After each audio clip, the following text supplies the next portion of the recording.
The breakout of 3 inmates from the famous prison in 1962 has been the subject of wild speculation for more than half a century. Now, a handwritten letter is again raising questions about whether the men survived the frigid waters and deadly currents of San Francisco Bay. John Blackstone is on the water just off Alcatraz Island with new details about the mystery. John, good morning. Good morning. Well, when this was a prison, we might have been shot if we got this close to Alcatraz on a boat.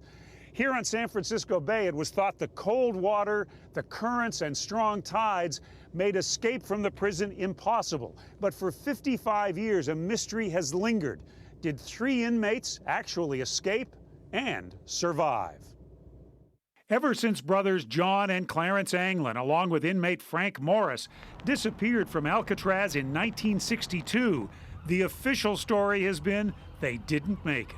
The Federal Bureau of Prisons say that they drowned once they got off of Alcatraz and their bodies were swept out to the Pacific Ocean. But now, a letter obtained by CBS affiliate KPIX claims all 3 lived well into old age.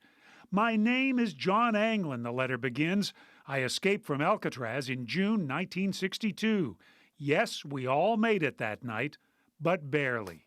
Anglin's cell is now a favorite stop for tourists who can see the vent he squeezed through when he and the others made their break, then floated off the island in a homemade raft. It's always been talked about through the family. David Widener is a nephew of John and Clarence Anglin. Yes, my grandmother received roses for several years after the escape. No indication that it was really from your uncles. Actually, yes, John and Clarence's signature was on those cards. The letter was received by San Francisco police in 2013, but never before made public. I really haven't come to a conclusion whether I believe that it's John reaching out or not. The U.S. Marshal Service says the FBI could not determine if it was real.